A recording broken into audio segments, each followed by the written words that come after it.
hearing more about today. So with that, I would like to thank Anthony for being a presenter at the Water Ambassador Program, and I am going to turn it over to him. Awesome. Thank you, Lisa, for that introduction. I'm going to try to share my presentation here.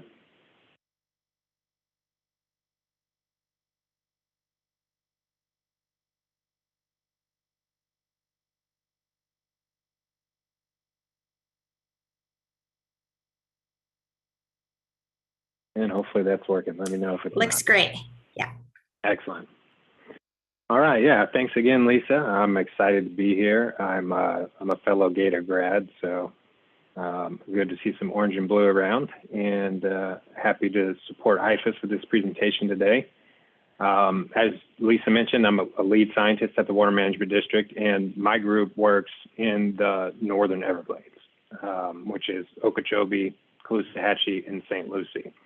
And more specifically, we work in the protection plans and the Dispersed Water Management program, which is just one of the tools that the district uses to improve water management and ecosystem restoration in the Northern Everglades. So I'll go ahead and jump right into the presentation here.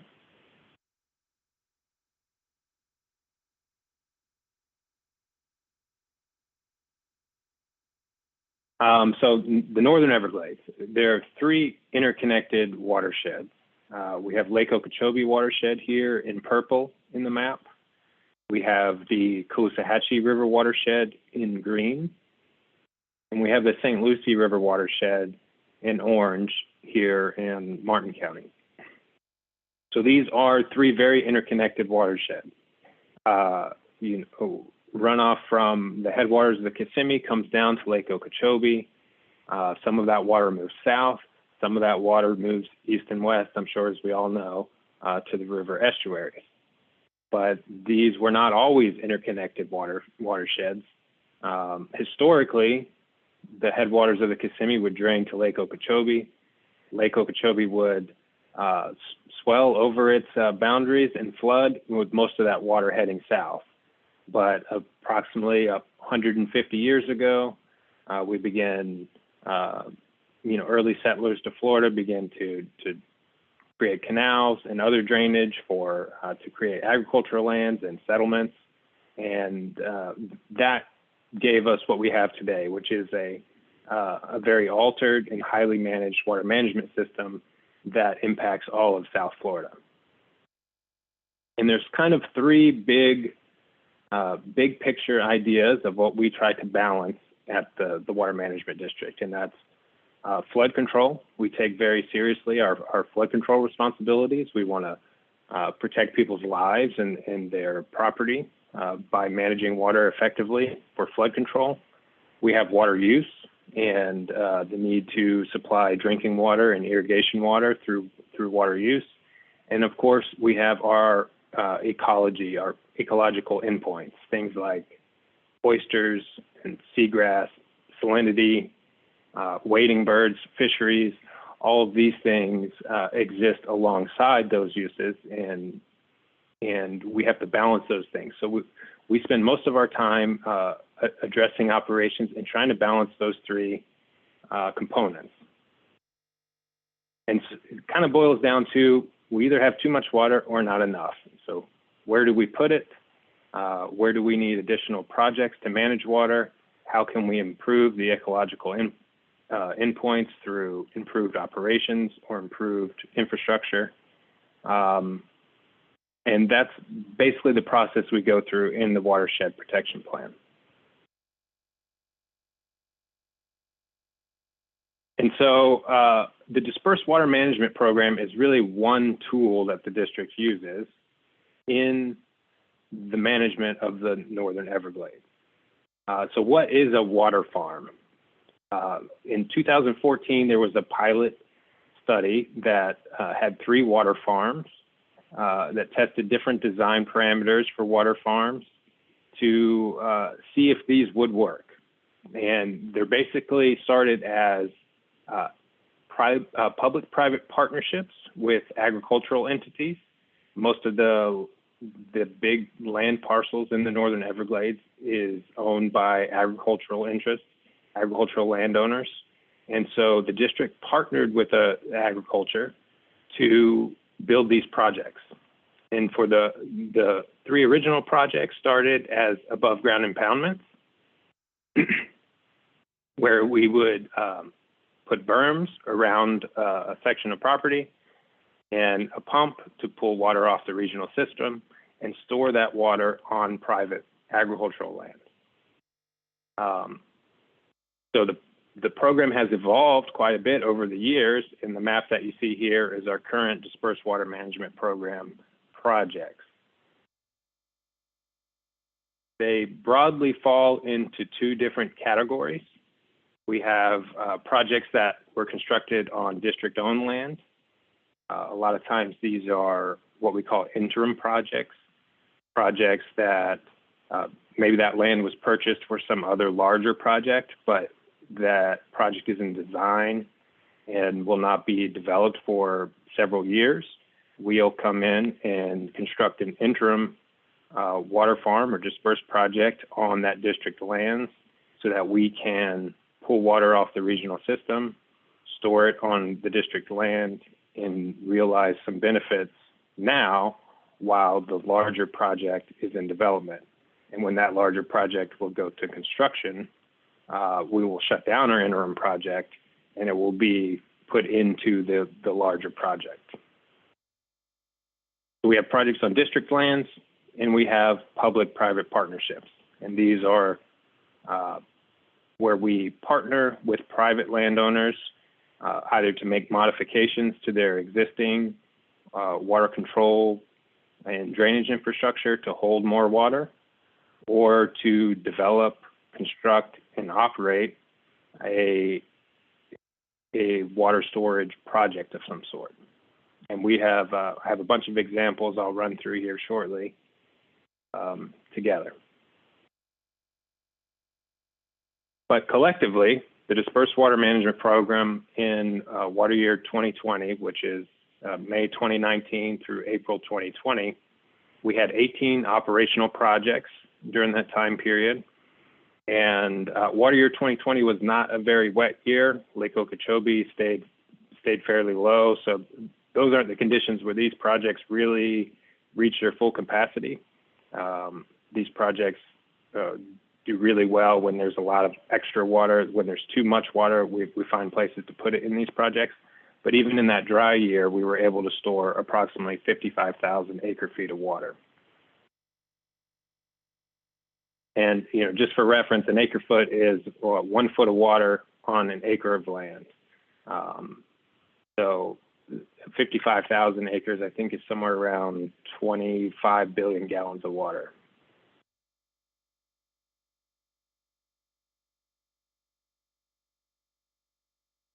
So zooming out from that big picture, dispersed water management program across the three watersheds, to center here our conversation on Martin County. And we have several district projects here, not just dispersed projects. We have, hopefully you can see my pointer, but we have Lakeside Ranch STA here over adjacent to Lake Okeechobee.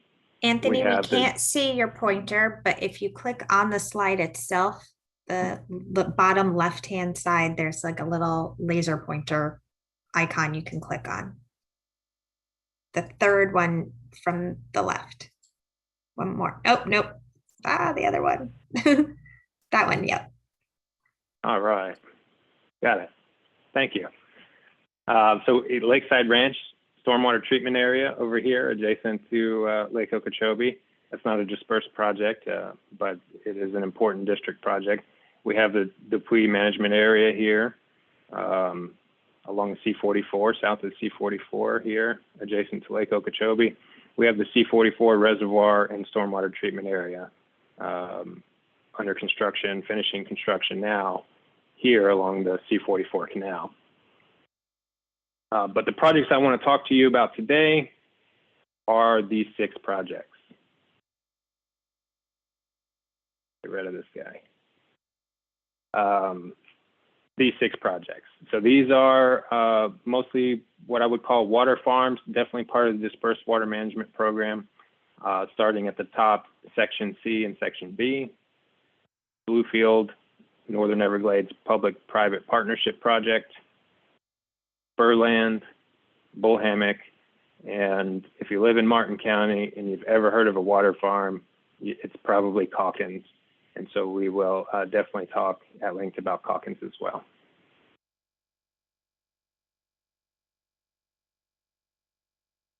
And I'm going to be jumping around a little bit. So I just left my inset map here in the bottom right corner so you can see where we're talking about on that map. That way we don't get lost on where we're at. We're going to start with Bull Hammock Ranch. So Bull Hammock Ranch is one of our public-private partnership projects. This is privately owned land, was a working ranch, still is a working ranch to some degree. And it's what we call a passive storage project. So there are no pumps associated with this project. It does not pull water off the regional system, but we have partnered with the private landowner to store additional water on the private property. This is direct runoff and direct rainfall that would fall on this property that would have otherwise been sent to the C-23 canal.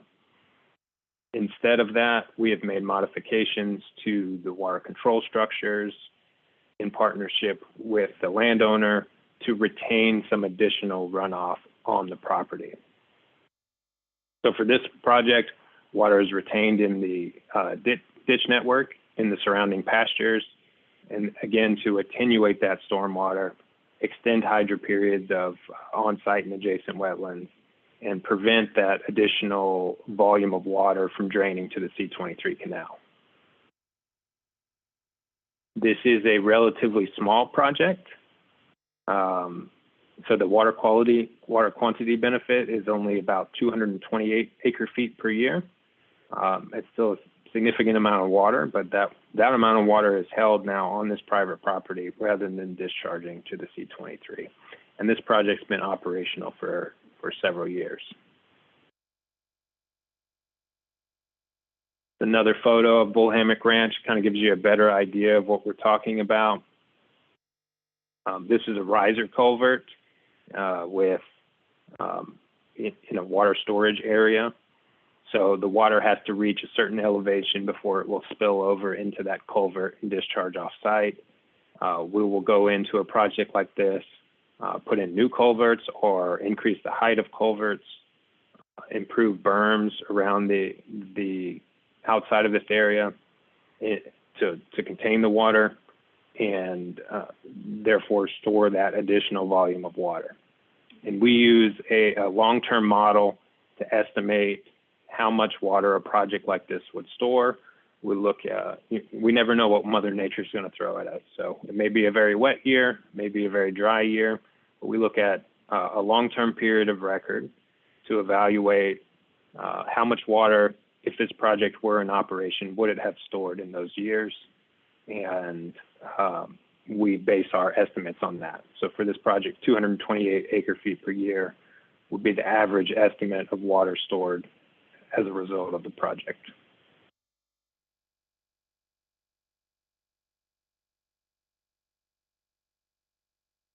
Spurland and Cattle, it's very, very close to the Bull Hammock Ranch. And this was actually one of our water farm pilot projects. It's a relatively small water farm, but we have, my laser here again, like this guy. We have the C-23 canal here in the foreground of the photo. And then just off site here, there's a culvert connecting the C-24 to a small pump station that pumps the water into this little inlet canal, and it is stored then in this larger above ground impoundment. So we have berms going around the entirety of the project to control the water, and we store water 3.5 feet on average.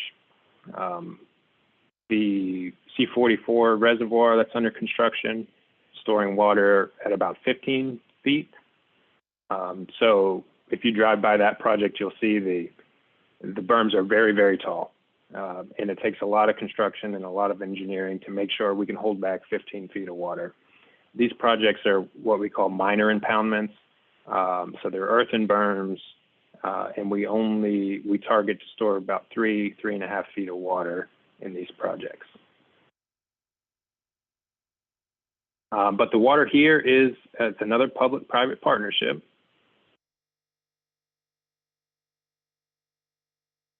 Another public-private partnership. This is about 60 acres on what was a citrus grove at one time. You can actually see to the left here of the above ground impoundment, this pattern is part of the leftover topography that we would have had when this was an operating citrus grove. The ridge and furrow of a citrus grove, we don't come in and clear the land. We build berms, we put a pump in, and we store the water right on top of what we were given. But you can see in several of these photos, you can see that leftover ridge and furrow from the days of past being a citrus grove.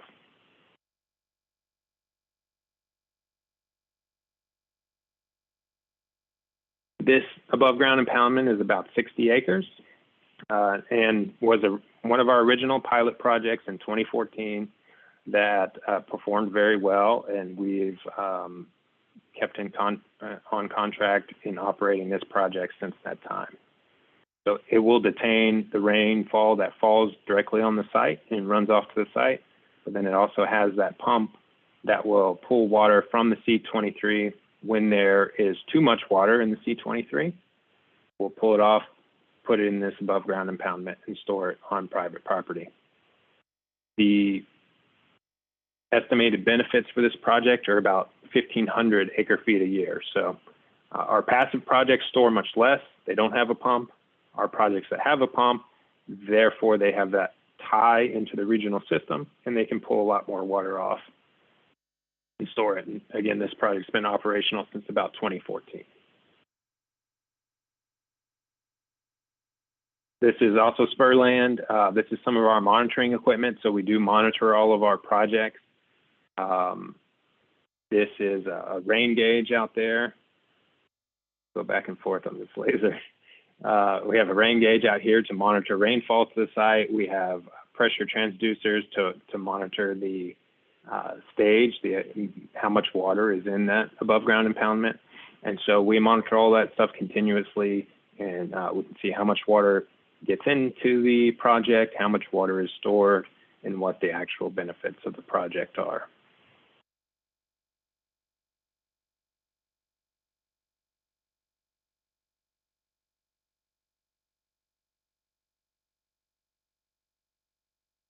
So this is a similar project, but with a distinct difference. Section C, this one is up in St. Lucie County, but I included it because it's on the C23 and definitely important to Martin County as well. And this is it's an above ground impoundment. This one's larger, about 300 acres. But this project's located on South Florida Water Management District lands, publicly owned lands. This project is actually one of our interim projects that eventually will become part of the C23, C24 South Reservoir. This parcel, the district in its long-term planning bought the land for this C23, C24 reservoir, and we were leasing it out at one point.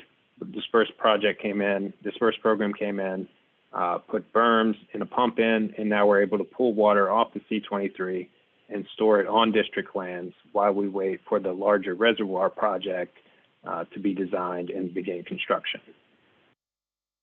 So when this project, when the reservoir project starts construction, it will consume this Section C project, and we'll move our equipment somewhere else.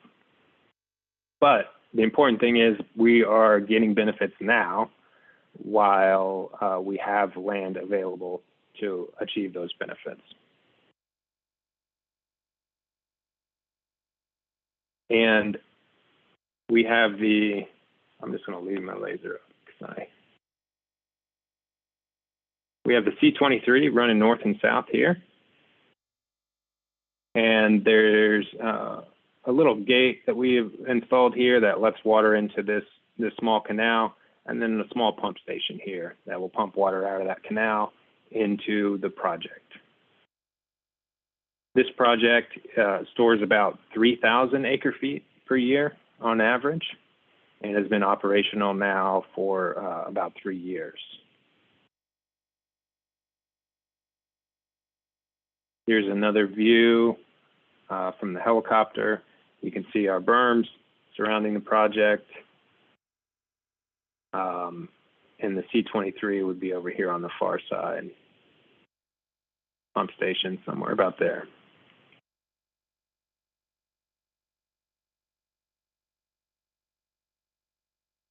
And here's a picture of the pump station. It's a simple pump station, more like a farm pump.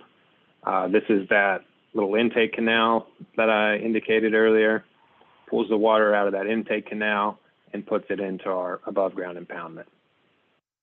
Now these projects, in most of our water farm projects, not all of them, but most of them, are designed to accept water, for water to be pumped into them, but they do not discharge under normal conditions.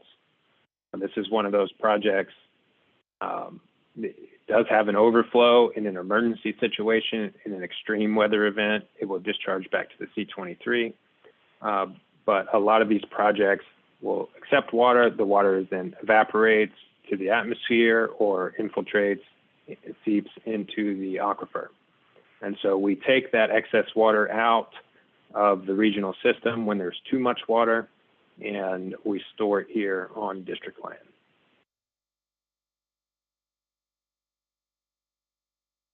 Parcel B is just 2 parcels south of Parcel C, Section C. And this one was similarly, the district had bought this land as part of the C23, C24 South Reservoir. And as the reservoir went through design, these parcels are no longer included in the footprint of the reservoir.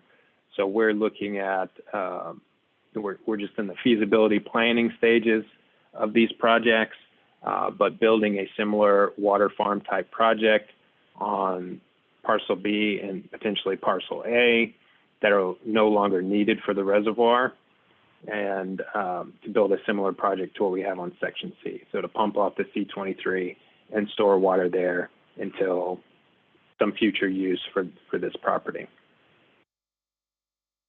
Section B is about 300 acres, and they think we can store approximately 700 acre feet per year on that property.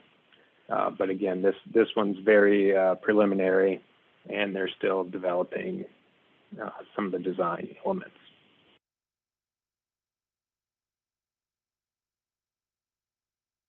And to Calkins Water Farm.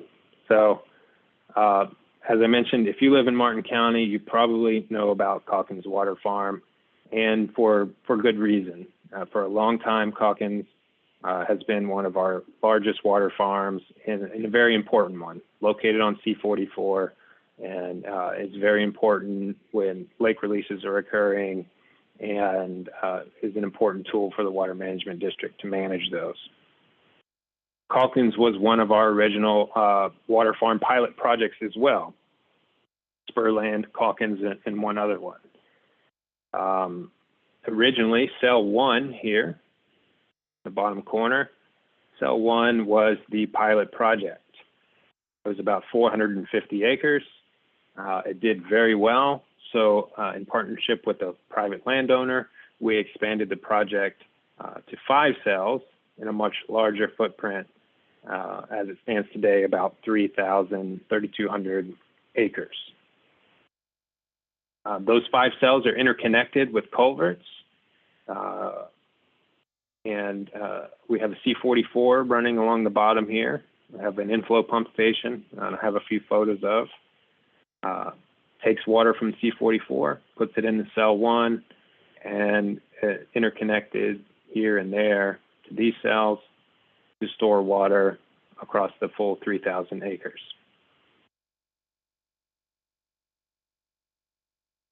This project, long-term estimates are up to 60,000 acre-feet per year stored. That's pump volume and excess rainfall stored, which would translate to about 8 metric tons per year of phosphorus and up to 56 metric tons of nitrogen. This project, the pilot project, began operation in 2014, and the larger expanded project began in late 2017. So we just finished about 3.5 years of operation of this expanded project.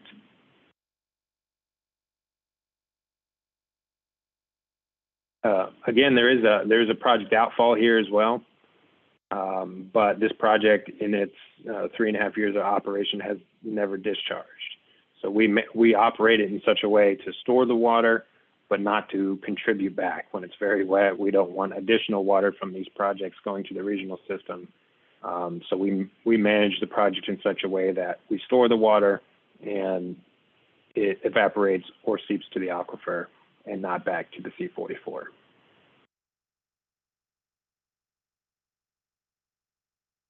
Here's another view of Calkins Water Farm. We're in the helicopter sitting on top of C44 here, looking north. The inflow pump station is about here. And there are 3 75 cubic feet per second pumps in that pump station, a small spur here, back to the C44, just off screen. So it pumps water from the C44 into that cell 1, and you can see it's a very large project. There's about 15 miles of berms, and if you're here at the pump station and you need to get to the opposite side of the project, you can't drive extremely fast on these berms. It's going to take you at least an hour to get over there and back, possibly longer. So it's a big project. It doesn't look so big until you really get out there and start driving around it. But you can see again here the old ridge and furrow from, this was an old Calkins citrus for many, many decades. And now instead of citrus, they're farming for our water farms.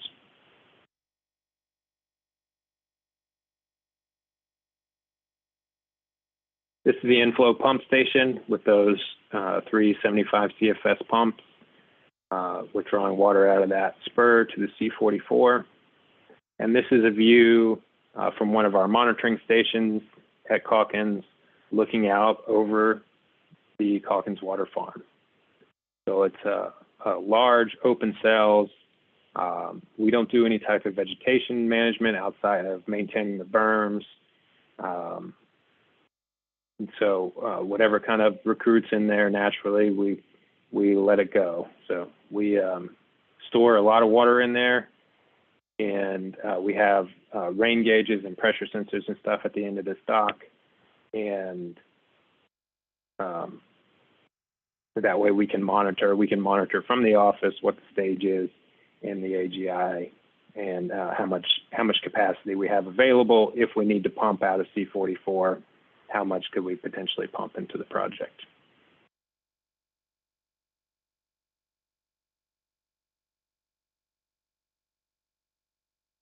And in water year 2021, that would have just finished April 30th of this year.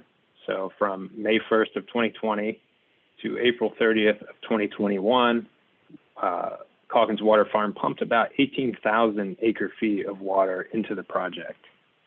And so for a 3,000 acre parcel, put about 6 feet of water on each one of those acres throughout the year. This graph shows you for that year when we pumped and how much we pumped per day. 18,000 acre feet, about 6 billion gallons of water pumped onto this project, taken from the C44.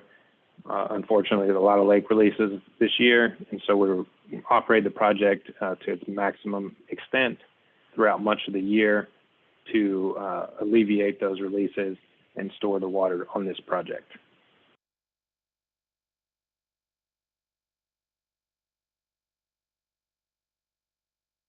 And one to look forward to, Bluefield Water Farm, Bluefield Grove. This one is under construction, but is scheduled for completion in the next 60 days. So we're hoping to get this one operational for this wet season. And it's about 6,000 acres. It's a large project. It's a similar design, a different shape, but a similar design to Calkins Water Farm. We have the C23 canal here going north and south. And we have a couple of pump stations to pull water from the C23 and put it in one of 6 different storage cells. So berms are under construction, pump stations are under construction, water control structures are under construction. But ultimately, we want to pull water from C23, store it in this project, and hold the water there. We're not intending to discharge except in extreme events. But this is another public-private partnership where the district partners with private landowners to store this water on private land. There's going to be a total of 5 pump stations at this project. It's a little bit more complicated than the Calkins Water Farm, but our long-term estimates are almost 30,000 acre-feet per year of water stored, 5 metric tons per year of total phosphorus, and about 26 metric tons per year of total nitrogen.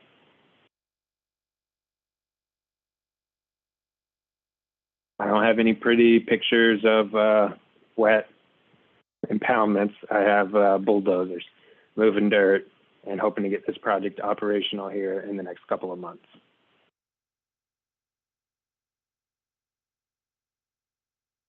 So that brings me to the wrap up. And I just wanted to say a little bit about our watershed protection planning process.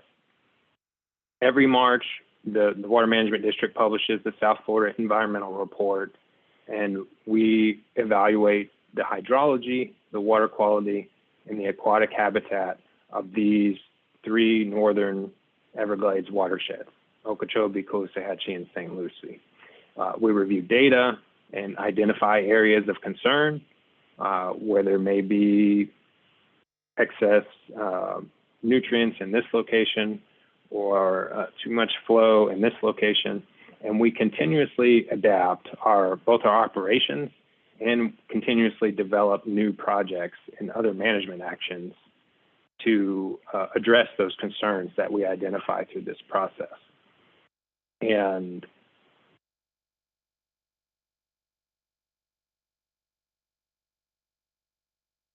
the Dispersed Water Management program is one of those tools. The water farms are one of those important tools that we can put in place to address high nutrient loads or address excess flow issues, store water where we have too much now to realize the most benefits that we can.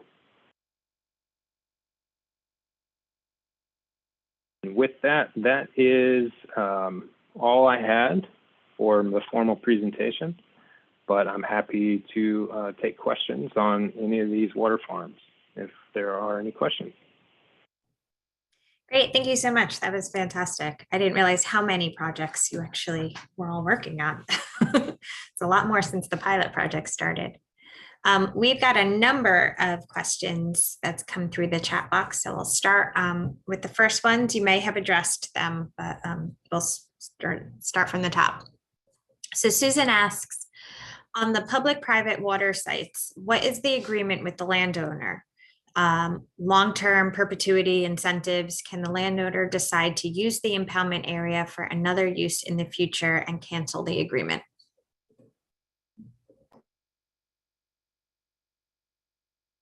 Yeah, so, we have contracts with the private landowners. They provide this service, the construction or the operation of the project, the lease of the land, and we issue payment to them for those services. There are clauses in there with, once the project usually has a fixed term, the contract will have a fixed term. For most of these projects, it's a 10-year term. It can be renewed. Sometimes they'll renew the project. They like working with us. We like the benefits that they provide. We still need those benefits. We renew the project. Sometimes they can then do something else with the property. And so there's some compatible uses that we allow, but it's things like recreation or maybe duck hunting or something that's not going to conflict with the operations that we have and the water management goals that we have. But they can cancel the project at the end of the term. There are also, without getting into too many contract details, there are also opportunities for them to cancel within the term based on certain criteria. Great, thank you. The next question comes from David. Says, I understand the need to store water that would otherwise flow east and west in the canals to the Gulf of Mexico and the Atlantic Ocean. But what about the original problem that not enough water flows south to the Everglades? If we spend more effort getting the water to flow south, we wouldn't have to spend so much effort finding a place to store it. Couldn't we buy up farmland south of the lake to restore the original flow and construct more flow channels under the east-west roads that interfere with the southward flow? That was a long question, but hopefully you get the idea. No, absolutely. And I think I meant to broach this topic and then forgot, but there is the comprehensive Everglades restoration plan, and that has been, in development and implementation for quite a long time, and is forecast to continue construction and implementation for several decades. And those are big projects. That's like the C-44 reservoir in STA, the C-23-24 South reservoir that we talked about. Those projects are really massive projects. South Florida is a really massive area, and it's a highly managed water management system. And so while those projects are coming online, when they're in development, they take funding, and sometimes it's painfully slow to get these things in place. So that's where the dispersed water management in these public-private partnerships and the water farms come into play, is to sort of provide what benefits we are able to now while those larger components come online. And there are a lot of components of the comprehensive Everglades restoration plan, like the Everglades agricultural area reservoir and other projects that involve moving water south that are in development. And that process is always continuing to review what's occurring and what adjustments need to be made. So while those things are developing, we try to make the best out of what we can now, where we have land available, where we can make partnerships, so that we don't have to wait 10 or 15 years to see the improvements, or we can see those improvements on a shorter timeline. Great, thank you. We have lots of questions coming in, so we're just gonna keep going. The next question from Susan. If the water being pumped into the water farms contains high levels of phosphorus and nitrogen, and when the water gets too high, it's pumped back into the canal, what prevents the nitrogen and phosphorus from being carried from the canal to the Indian River Lagoon? Yeah, so anytime we can slow the water down, that is going to provide an opportunity for sediment to settle out of that water, for plants to take some of those nutrients out of the water. So even if we just put the water in the water farm for a month and then pumped it back out, which we don't do, but even if we had to, there would be a large benefit in slowing the water down, letting it sit on the landscape for a period of time, and that water that's going to come out is going to be a lot cleaner than it would have been otherwise. The projects that we all talked about today, none of those projects discharge. They might in a really extreme storm situation, but a project like Calkins Water Farm has never discharged, and since 2017, and we've had some pretty major storms in that time period. So the idea is to take those nutrients that are in the water that would be moving to the estuary, and we take them instead, divert them onto the project, hold it there, preferably indefinitely, but in an extreme storm, it may discharge. But projects that discharge, we have monitoring, water quality monitoring on the inflow, so we know how much phosphorus goes into the project. And if and when those projects discharge, we have monitoring on the outflows to say exactly how much water came out of the outfalls and discharged from the project.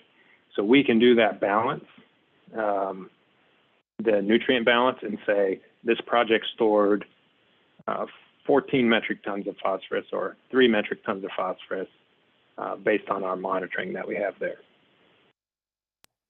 Great, thank you.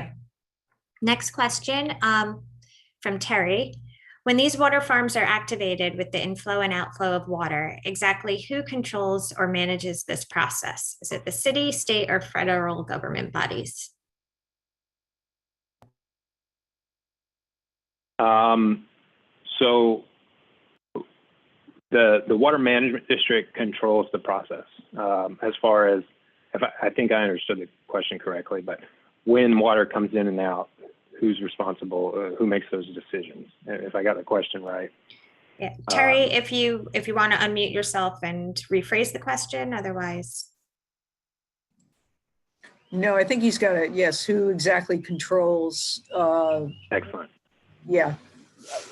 I'm wondering if the state or federal government bodies have any say in the water flow itself. Sure. Well, primarily, there are two mechanisms that control the operation of the project. One of those is the Water Management District Environmental Resource Permit. These projects are permitted like any other project would be. The Environmental Resource Permit will include an operations plan that says this project can operate under these conditions, and it has to operate to maintain the stage at this level under these conditions and maybe another level under different conditions. And it spells out all the hydraulic and engineering stuff that's required to make these projects safe and not contribute to some other problem, whether it's contribute to a flooding problem or contribute to a water use problem, taking up too much water when we need water or letting out water when we don't need water. And so there's a pretty thorough review process where the water managers and engineers at the Water Management District review each of these projects and develop that operations plan. And then we follow that operations plan in our operation of the project to make sure that our project is cohesive with the rest of the Water Management District and the rest of the infrastructure. There is also a lot of these projects like Calkins and Bluefield are partnerships that the district has with the Florida Department of Environmental Protection and the Florida Department of Agriculture and Consumer Services. And so both of those entities have influence in when we are developing the project to how the project will be designed, how the project will be operated for what objectives.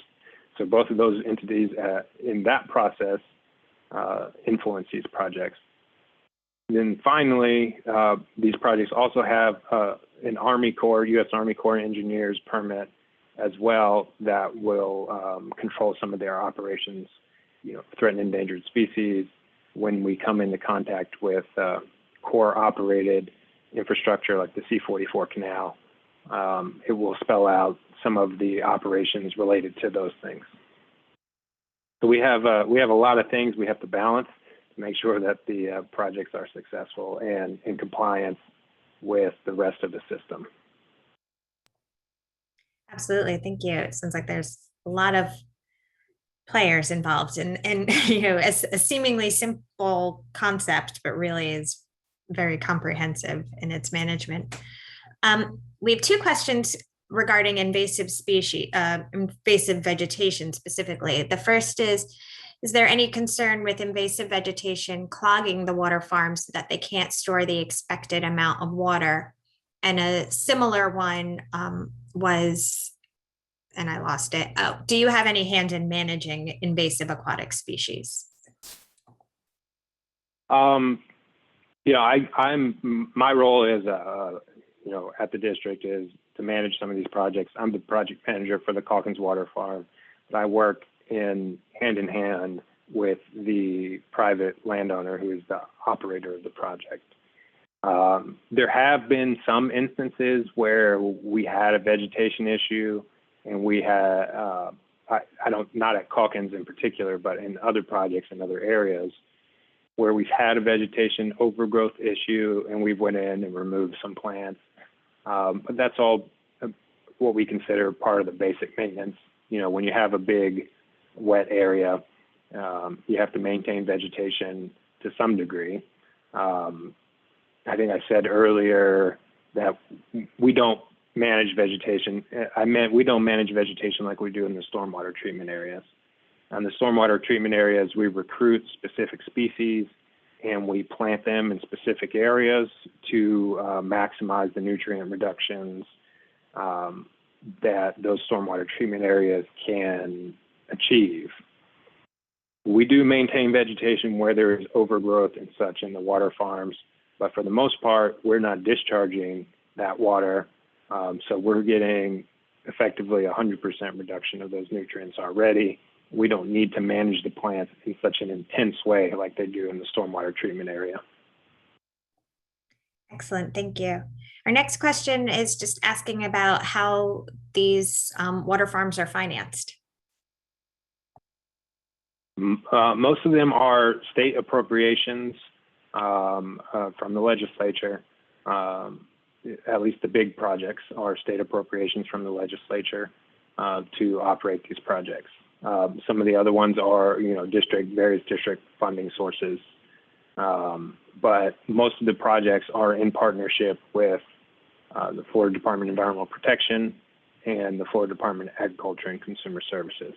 And so they all play a role and provide funding for different components of the project so that we can all have a successful project in the end. Thank you. The next question is, could you speak to the increase in waterfowl numbers and if you're encouraging public observation of wildlife on these properties? So some of the properties, Section C, for instance, is open to the public. It's on district land, and you can go visit it. Now, if you're interested, go out there and you can go fishing, you can go bird watching. There's a lot of wildlife that are attracted to these water farms. Big wet areas that stay wet, you'll see alligators, you'll see all kinds of wading birds. I've seen deer and pigs and a lot of animals that are attracted to these water farms. The privately owned ones are not open to the public. None of them that I know of are open to the public, but the ones that are on district land are generally open to the public. Thank you. The next question is, what are the annual lease rates per acre paid to landowners? So it varies based on contract, but we don't pay based on the acre. We pay based on, there's a contract negotiation process, but we pay based on what the expected benefit of the project will be. It could be a small project that just happens to be in a terrific location that can really achieve a lot of benefits for the regional system. And so in general, we will design the contracts on a acre foot per acre foot basis. So if you can store 1 acre foot of water, you'll get this rate. If you store 10,000 acre feet, you certainly get quite a bit more. So we try to base it on what the project can provide to the regional system. What environmental services are they providing to the water management district and to the public on the private land? And that's how we structure those contracts, but it varies for every project. So sticking on the theme of benefits, I actually have a question. The water ambassadors tends to focus more on water quality, but obviously water quantity is as equally a concern to us in the region. Do we have any idea of what the benefit is for these water farms in terms of aquifer recharge? We've done some studies, some groundwater studies. At Calkins, we did a pretty extensive and long-lasting study on groundwater. And some of the questions we're trying to answer was how long does it take water to leave? If we pump it into C40 or into the Calkins water farm, does it go immediately back to C44? Is it just kind of short-circuiting? That was the research question basically that we had when we started that. And we monitored for many years. We had a dozen or more monitoring wells across the property. And it was more than a decade it took for the water to get down into the aquifer and potentially come back up into C44. That is a big benefit to the water management. It provides time for the water to be cleaned through the sediments and in the aquifer, and it also provides it slows the water down. So a lot of times we don't have a place to put water. If I can put it somewhere for 10 years, that's a huge benefit to us. Thank you. Our last comment is from Liza, who says, so informative, thank you. And you've mentioned a lot of state agency partners. She asks, do you partner with Nature, Audubon, Sierra, Ocean Conservancies? Does it sound like mostly non-governmental organizations? For these projects, I don't know.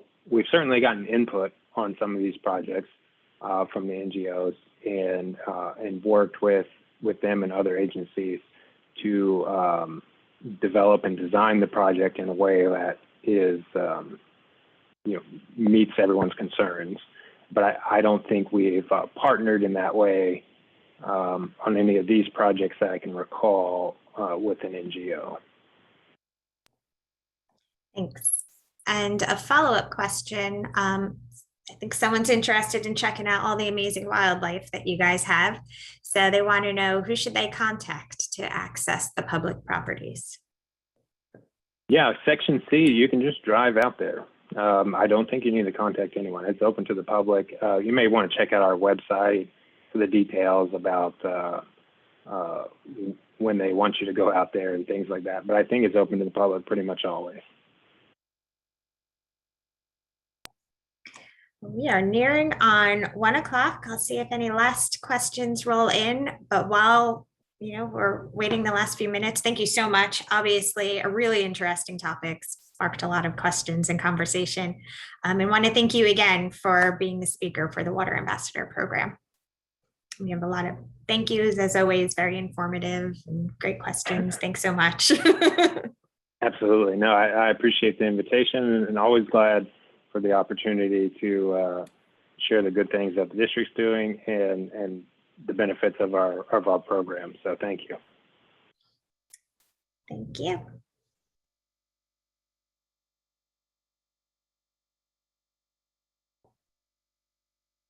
Looks like you're off the hook. You're just getting lots of thanks in the chat box now. All right. Yeah, 4 minutes early here. All right.